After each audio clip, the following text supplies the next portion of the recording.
Hi, I'm Marianne, a mum and business owner living here in Scotland. And I'm Emily, her daughter, figuring out life, love and career chaos while living in Dubai. Welcome to the Distance Diaries. This is where we catch up on everything. Family wins, career curveballs, the messy moments and the hilarious bits in between. Every week we share honest, funny and sometimes emotional conversations about staying connected no matter where life takes us. So grab a cuppa and join us because staying close doesn't have to be complicated. Let's dive right in. Hello everyone, welcome back to the Distance Diaries. Woohoo! Woohoo! Episode 3, how can you believe that? I know. Did you know about it? 4 weeks ago, not even 4 weeks ago, 3 weeks ago, we knew nothing. I mean, nothing about podcasts. And now we have got so many episodes on the cutting room floor. You know? Yep. Honestly, the learning from the graphics to the music to the tech to building a community to help you launch. It's been, oh my goodness. And here we are, episode 3. I know we've done more. Do you know? Done more. Won't tell you anymore though. No. Zoop. But we thought to start off the episodes, because things can get quite deep, things can get quite emotional quite quickly on these episodes so far. So we thought we'd start things off a wee bit light, a wee bit chatty. So we'll start off with our pits and the peak of the week. Just keep it a bit fun and lighthearted. Don't go too deep, mum, and don't cry. All right. Well, all I was thinking when you said that, because you never told me you were going to do this, but it's a pit and peak of the week. It's quite difficult to say. So we're going to do the pit and peak of the week. Peak and pit. And peak of the week. Say that? Peak and pit. So peak and pit of the week. I still find that difficult. Anyway, I'll let you say it and I will answer it. Okay. So the peak of my week has been, I've had the launch of this podcast it's been a peak, but I've had a long weekend off work. I've had lots of fun with my girlfriends, like stomach hurts for laughing sort of weekend, so I'm feeling really blessed. But the pit of the week has definitely been the consequences of that laughter. I'm 25 now and I've merged into 2-day hangovers. I don't know how it's happened. This is the first time I've ever experienced it, I think. Is it? Yeah, I don't really drink, to be honest. Last time, I don't at all. I drank on Sunday, 2 days ago, and I don't think I drank before that for maybe a couple months. Mm-hmm. You've never been a big drinker. Well, you did. That's not true, actually. You binge drunk when you were younger. You make that sound like I had a problem. I just did what every teenage person. If you went out, you got absolutely sloshed. It's totally sloshed. We've got the videos, Emily. You don't have the videos. No, your sister does. But I also have videos of Orla, so those will never surface. Good point. So if that's your pit and peak of the week. Peak and pit of the week. What's yours? Oh, what's mine? My peak of the week, I'm going to start with that, is that I am going to see your sister. Oh, jealous. I know she's got an art exhibition on tonight, and that is definitely my peak of the week. And can I have two? Yeah, okay, go on. Well, I'm going to the Westminster Abbey on Friday to for the Royal. That's next week's. You've not done it yet. Oh, right. Can I tell you about that then? Okay, right. Pretend you didn't hear it. No, they ever. Pretend you didn't hear it. Right. Okay, so I'm going to see your sister. Stop interrupting me. Let me talk. Here we go again. Right, anyway, what? You're going to see Orla? Sorry, you finished? Right, let's move on. So my pit of the week is that I missed one of Orla's exhibitions this week. I was gutted. Bad mum. I felt like I'd been a bad mum. Bad mum. I had so much competing things. It was awful. And guess what, everyone? And It what? was Emma's first ever exhibition, You horrible. and she missed it. You are so horrible. That is really bad. I mean, you could make it worse by saying what the exhibition was all about and that I missed supporting her with it. That was even worse. Yeah, that would make it a lot worse. Hmm. So I'm not going to, that's maybe for another show, but it's really awful. Well, see, you've just shown everybody what you're really like. I'm saying no more. I'm just going to have some of my coffee. Couldn't even stomach a coffee right now, man. Right, so we got past Pit the Week. So what is it that we're going to talk about today? So The today, people tuned in for. people have tuned in to hear about how we move forward in faith and through fear. Oh, that's deep. That was a really profound sentence. Um, Coming from a still half comatose woman. yeah, because I mean, what does that even mean? Like, so a lot of people, what on earth does that sentence even mean? It means moving forward and doing things and just trusting that it's all going to be okay. Whether you're Yep. trusting yourself, you're trusting the universe, whether you just have a gut feeling but you don't have any evidence that it's the right thing to do, or everybody around you's telling you it's maybe not the right thing to do, but you just feel like it is, and you just need to trust that it's going to be okay. Because that is something that I definitely have done the past year and a half, every Oh, single week, I think. yeah. And you as well. Yeah, I mean, it's like, I think what your comment there of it happening every single week, very often people see that stepping forward in faith really is about stepping outside your comfort zone. Do you Mm-hmm. know, stepping outside of what you know to be true and into what you really don't feel in control of and it's no certainty over. And you can see it as monumental moments that happen like that. And for me, it's not. It's something that happens in every moment of every day, and it's a mindset of being in a growth mindset. And Yeah. I think that you going to Dubai was one of those monumental moments when it felt like the fear and the faith that you needed was so huge. We all had to be behind you on it. And then didn't stop. It just No. didn't stop. Every new experience was another opportunity for you to step forward in faith through fear. Yeah. And a big thing for me that I had to learn, I've always kind of been, you've always reinforced it my whole life though, was reframing fear as growth.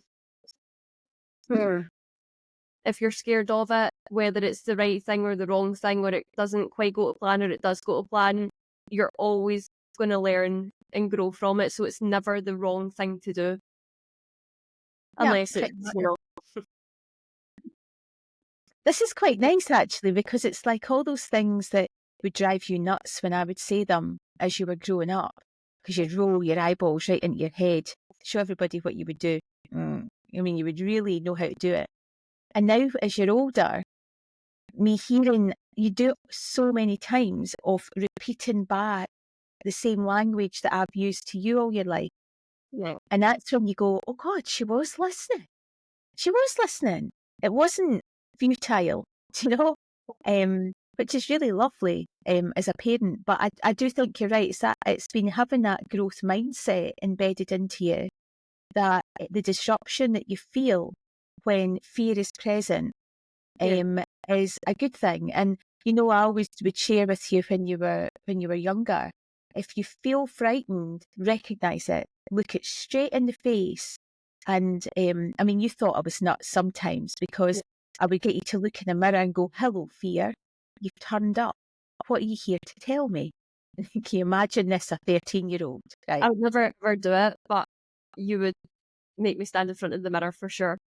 And go, "Hiya, fear," and just look it straight in the eyes recognise its presence and recognise that it had an intention for good for you. Yeah. It was here to teach you something that you needed to learn. Yeah. And if you ignore it, it just gets bigger and bigger and bigger.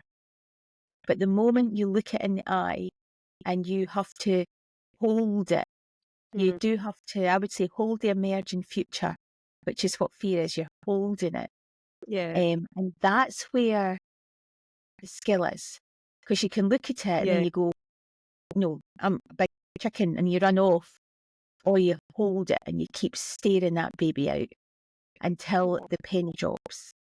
And I saw you do that without a doubt when it came to Dubai. Will I go, won't I go? So you would look at it straight in the eye and then you go, and then you'd run off. Yeah. And then you come back, tell me stories of why you should stay and you were justifying your position and all of that going on. Do you remember? Oh God, I went back and forth for months, like should I, shouldn't I, should I, shouldn't I? And it was the fear, it was just the total fear of the unknown. Was it going to be as good as I thought it was going to be? It's like you're living in a new country, you're not going on holiday, I'm leaving a lot behind. Not just my friends and my family, I'm leaving a business which was all I had ever known. It felt like the business, which actually wasn't a good thing, it felt like my identity.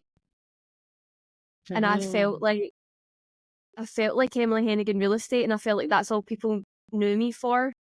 And if I went away, not that nobody would remember me, but it just felt like such a massive thing. I think I was bigger than I was in my head. Yep. Reflection. It's funny, you've brought in something, it's like your highest level of knowing is your identity, because it sits right up here. If you're just listening to this, my head is above my hands above my head. Oh.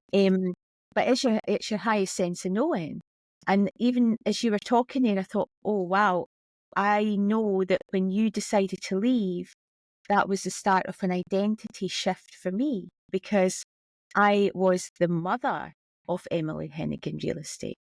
Yeah. You know, Emily Hennigan Real Estate, who would stand up in a room of 150, mainly guys, every month at the property podcast events and tell them all about what the property landscape was like that month and what they should be doing. All that experience thing. You were out there on videos, everybody knew Emily, and it's that association of, if your child's successful, it must be because you're good at what you do. You're a good mum. You must have taught her everything, and that becomes part of your identity. And then you buggered off. And then suddenly, I wasn't Emily Hennigan Real Estate's mum. No. And I even had people saying, did it not work out for her here? Oh, I hate that. Honestly. That does my nothing. That's a crabs in the bucket statement. Like, people trying to drag you back, drag you down to where they are. And they say, oh, did it not work out for her? And I'll go, no, quite the opposite. She grew so much. This container she was in just wasn't big enough. honestly, it's so, like, the reason I moved here had absolutely nothing to do with real estate or work or career. It was all to do with me. Yeah. All to do with me. And last year was a massive year, and it was a I had a really big year in two different ways. So the past couple of years, I learned so much so quickly with two events that happened. One was way bigger than the other, but it still had a massive impact in my life. So the first one, the biggest one, the most important one, I lost Dad. For those that don't know, I lost my dad, Mum's ex-husband, last January. Kinda suddenly, kinda not. Yeah. It's that thing where we knew it was coming, but when it happened, it felt like nobody had any idea that it was going to happen. And if you've lost somebody, I'm sure you can relate to that feeling. But when we lost him, he was young, like only a few years older than you. Yeah. He had his whole life ahead of him, and he wasn't well, and he had so many things that he wasn't able to do. And we were there right to the very end, both of us, and we saw, you see, without being too graphic or whatever, you see how quickly life just goes. He's gone, and that's it. Single breath, isn't it? It's Well, just ends in a single breath. it wouldn't And have one minute you sensed he was there, and the next minute you knew he wasn't. gone. And I know we've had lots of conversations since then about our own identities, about our own mortality, about growth, about grasping every opportunity in life. Yeah, And the experience definitely took us to yet another level of relationship. yeah, And I think it was a real, it has helped you to keep stepping forward in faith. yeah. Um, So it just goes. It doesn't matter how much money he had, how big his business was, what he was known for. He's just Nothing. gone and life goes on. Like, he's obviously always remembered by the ones closest, but in the terms of life, who even cares? So that's just the way I kind of thought after that. Who even cares? Yeah. Who even, I know. So you have to care for yourself. That's the bottom Exactly. line. You have to care for yourself. Um, because nobody else is going to do it for you. And that means stepping forward when everybody else is going, oh, that's risky. Yeah, Oh, but what would happen to your estate agency? Oh, you don't know anybody else out there. All of the crabs in the bucket statement, do you know, that keep trying to pull you back in, do you yeah, know? And you managed to step forward, which was amazing. So that's all. What I'm hearing is that just being able to reframe fear as growth is a big thing massive. for you and helping you step forward. Was there anything else? I think celebrating the small wins has been something that I've had to really, really learn over the Mm, last year and a half, because it's not something that I ever really done. I always saw a win being this massive thing that you had to do, and I never ever really actually reached that big win that I thought was big enough to celebrate it. yeah, But there's so many wee wins since moving here. The only thing that keeps you moving forward is celebrating the wee wins, and whether that is just like getting up an hour earlier for work and going out a walk, because that's something that you really struggle to do in the morning. Something yeah, as small as that can make such a difference. So like when I moved here, setting up a bank account, it's really not a big deal, but that was a big deal. That was a big one for me. That was a big step. Going out to an event on my own to meet people, grand scheme, not a big deal, but it actually was a big deal. yeah.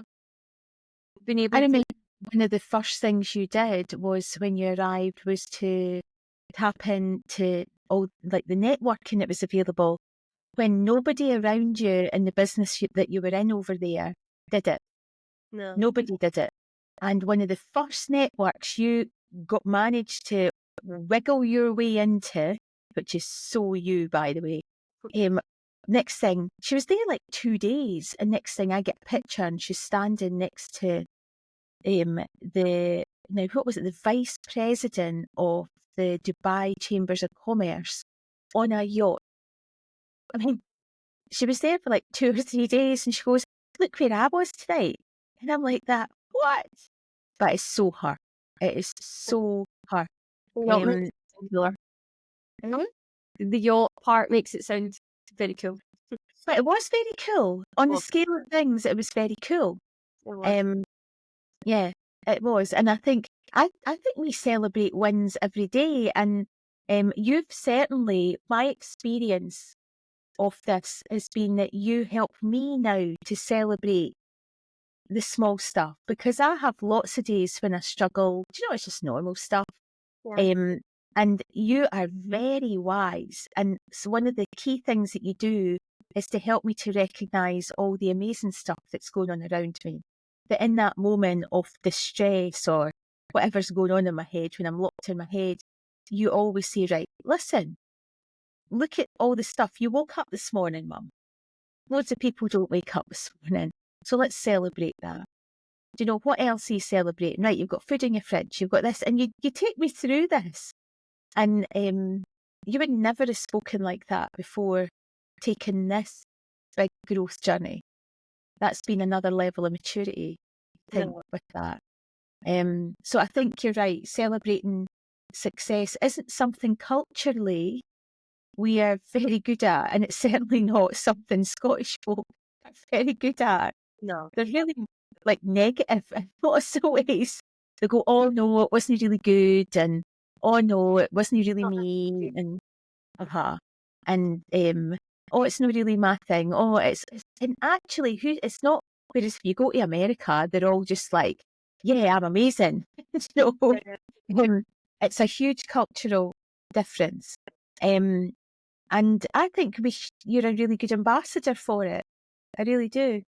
And helping other younger people to be able to celebrate their own success. And definitely to step forward in fear and not just sit there waiting on being an influencer. Yeah. You had to take radical action. Yeah. It's easy done though. Like we all still have our moments of sitting wanting it to happen, don't you? Yeah, you definitely do. Sometimes you just want it to be easy, but I know. ultimately, I know it's the biggest thing I learned in my life is that it's just never easy. And that's because I've chosen. I always say there's only two choices in life. Can you tell me what they are, Emily? We'll see if she's ever been listening. There's only two choices you ever have in life, and that is grow or die. Oh, yeah. And that is, if you've not chosen growth, you will be on a slow downward trajectory of death, really, because Well, the world will continue to grow and move forward around you, and you won't. yeah. And that the distance between your reality around you and you will just get bigger and bigger and bigger, and so does the disruption, the unhappiness, the negativity, the persecution. It just does. Yeah. And what would I rather have? Oh, if something comes along and it feels too easy, I just think, nah, it's not going to, it's very short-lived satisfaction, Yeah. usually. Yeah. Um, I think one of the things, certainly for me, because I've been sitting here listening to you, when it comes to stepping forward in faith, God, there's so many actually, Emily. I could talk about this subject for like 4 hours. When we sat Um, down to do this, we were thinking about things, and there was honestly like 20 different ways that we figured you can do this and that we have done it. So I think we might need to do a wee two-parter. It's I was more, about to venture into one that could be like a whole series, and that is that I have, as I've got older, and certainly with you moving to Dubai, I had to lean really heavily on an inner belief, and an inner spiritual belief, actually. Mhm. Um, I was brought up Catholic, and don't get me wrong, I'm really pleased, I'm really glad I was. It taught me some really good stuff, educated a lot of things I didn't agree with, but the principles of all religions is really kindness and love when it comes down to it. But as I've got older, I've become much, much, much more spiritual, and talking about us as energetics and where we are in the universe. And I do believe that when I leave this earth, I've been on this earth many, many, many times. And until you can get to the next level of growth, you'll come right back in where you left off. You're starting to No, smack. can I just quickly say something here? My mum does this thing. If you ever meet her, I don't know, your energies might connect and she might do it to you as well. But if she meets somebody that she feels so connected to, she'll go up to them or like whilst they're talking, she'll go, "It's nice to see you again." Even if she's never met them before, she thinks like her beliefs are that energy or her energies have met before, and she actually says to their face, like, "It's nice to see you again." That's so true. I remember I met my friend Maureen, and she came through the door, and I went, felt her. Oh my goodness. And she went, "Hi, I'm Maureen." I went, "Yeah, nice to see you again, Maureen." And she looked at me and she went, "Nice to see you too again." Because she knew. Now, I don't say that. Anytime I have said that to anybody, they never look at me like I'm a nutter. Because when it feels like that, the other person also knows. And I trust myself. And that's a huge thing in stepping forward in faith, that inner trust. How do you own your own identity to be able to step out? And even in this, even making a podcast, it's challenged me to another level of sharing who I am.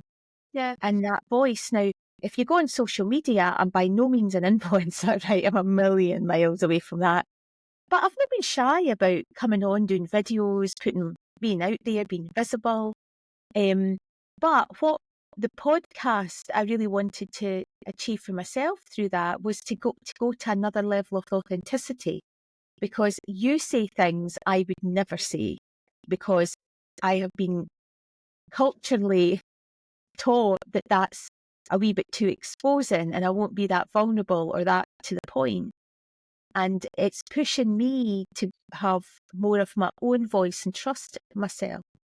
Yeah. And that spirituality helps me to do that too. And you going away, I needed to really embed into. I remember just sitting breathing, right? Just sitting breathing, going, this is exactly where I'm meant to be. I'm losing part of my identity. My identity is changing to being a parent to a woman who has her own life. And I have said my whole life, I will bring my children up not to need them. And there is no dependency on one another, that we had to try and have an interdependent relationship. And it's dead easy to say that. It's so hard when it comes to physical separation. Yeah. And so digging into a spiritual belief of I'm in the right place, no matter what's happening, being open to learning, open to growth, doing good practices around me. So I'll meditate, I'll journal as well. I do a lot of meditation actually, morning and night, just to kind of ground myself. So there's all those practices that help me too. So spirituality, that has really helped, and having a bit of a resilience toolkit that goes along with it, that is my grounding exercises. I've got my wee cards to help me to ground into what's going on in the day. I've got this lovely deck of cards, and sometimes I don't have tons of them. Like I'm not really a big crystal woman or all that kind of thing. But I might be more of it as I get older, who knows. But anyway, I've got one set of cards, and I'll say, Emily, do you want me to pull you some cards? Because I've maybe pulled a couple for me and they've been amazing. And she just kind of rolls her eyes. Or I'll pull them and I think, oh, they're great cards. And she'll go, no, I don't know what that means. You're not quite there with it. No, I do believe in that sort of stuff, but like you pulled, I'll talk about this card. You remember the card that you pulled for me like 2 years ago? I'll tell this story, won't name names. But I was with my ex-boyfriend at the time. It was near the end. The end was in sight of that It was relationship. for 2 years. Thank you. Yeah. And we were in the house and my mum came into the room and she was like, will I pull a card for you? We were both like, oh, right, okay, whatever. Pulled this card out and honestly, I've never experienced the awkward aura of that room after she pulled this card. She pulled the card and it was basically, what did it say? Like, it basically would have just said, "Used to need to break up, man." Like, It did, didn't it? In a very spiritual but direct way. pretty much that's what it said. And everybody just kind of looked at each other. We all knew exactly what it meant, but we were like, oh, right. So awkward. I can remember that day trying to say, well, what this could mean or that. And sometimes you just don't know, and thinking, oh my God, Mum was nothing like stating the obvious. Do you know, the universe was intervening. But I have to say, did she listen? No. No, you didn't. Of course you Yeah. didn't. So anyway, that's just some of the tools that I use. Any other ones, Emily, that we want to talk about? You use the 7 out of 10 rule a lot. Tell them about that. All right, so I suppose the 7 out of 10 rule goes back to keeping in a growth mindset. So I'll say for anybody who doesn't know, I'm a leadership business coach. I specialise in working predominantly with women. It's not that I only work with women, it's just that they seem to be the ones that are attracted to me most, 90% of them. And when I'm working with my clients, and do you know how many times has somebody said to you, right, out of 10, give me a score out of 10. What do you think the most popular number is? Now, you know the answer. And she's just told you. 7 out of 10. 7. Well, 7? 7. And I'll say, but you're not allowed to give me a 7 because that's the number of mediocrity.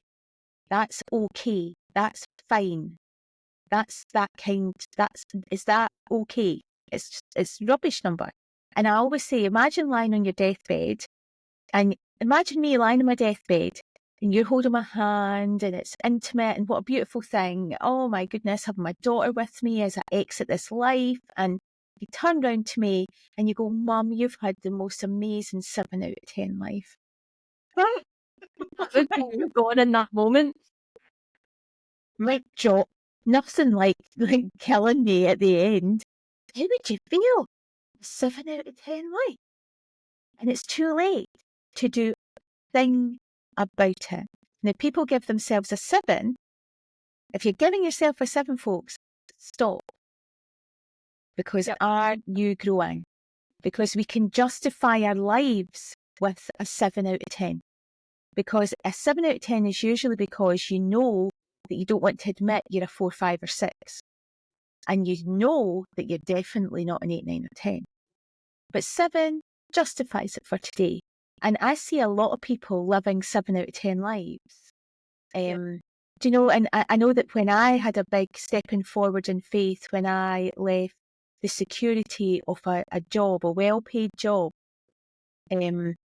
I see people reach out to me and go, oh my gosh, Mary, I follow you, and it's amazing what you do. Can you tell me how to do it? And then they tell me their story, how 10 years later, they're still stuck in the same job.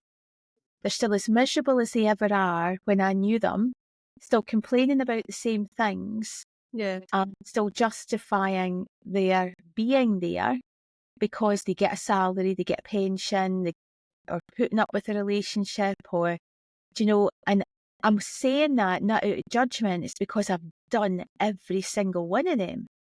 And so every single day, I am always fighting myself not to live a 7 out of 10 life, because my life around me is generally up in that 7, 8, 9, 10 zone, but it can never be a 7, because the moment I step in there, I sometimes maybe do it for a day. Do you know what I mean? A wee day in there's all right. A wee Do you know, boo-hoo. just washing in your jammies, and I call it nurture and self-care. No, that's a 10 out of 10 day for me. I love that. I suppose it's a mindset thing then. It's not a physical thing, but I don't have a 7. Never, ever give yourself a 7. So it's not my favourite number. No. And that's No. a good lesson. Like, if you're ever thinking about doing something, it doesn't need to be moving abroad or anything like that, but you think, if I do it, will it make my life more than a 7 out of 10? But if I don't do it, will I feel less than a 7 out of 10? Because I'll think, oh, what if I just did that? Yeah. What if I just did that? Yeah. So that's a good rule to live by. And asking yourself in those moments, what would be the value of doing it, and writing those things down? Yeah. And then asking yourself, what would be the impact of not doing it? Yeah. And that's where the hard stuff sits. It is really where the hard stuff sits. And going back to the 1 to 10 stuff, we're talking about 7s, 8s, 9s, and 10s. See if you're a 1. Own it. Own it. I have sat in groups and we've done that kind of thing, and I will, I'm a 1. That's it. Yeah. Just own your 1. And at least you're owning it, because the first step is awareness. And if you're kidding yourself on, you're a 7 and you're like at ground zero, Yeah. well, you're never going to move anywhere.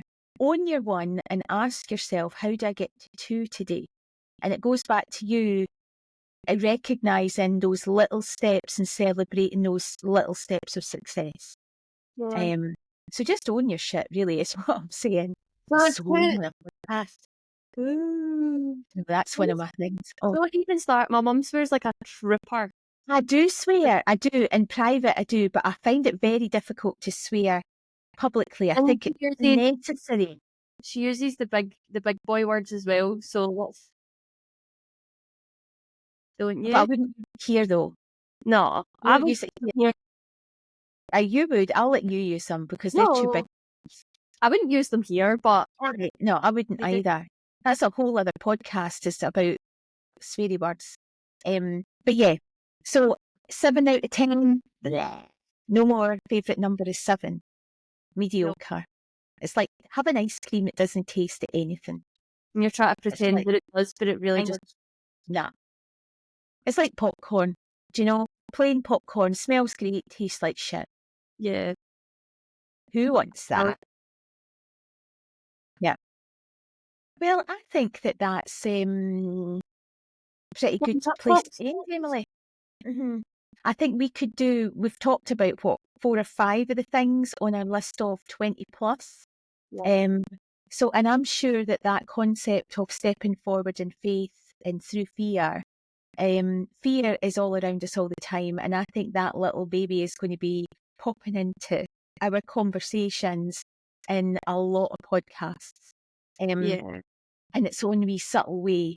But it's a nice introduction and hopefully resonates with people out there. So if any of this is resonating with you and you're thinking, oh my God, that's me, let us know about it. Where can people find us, Emily?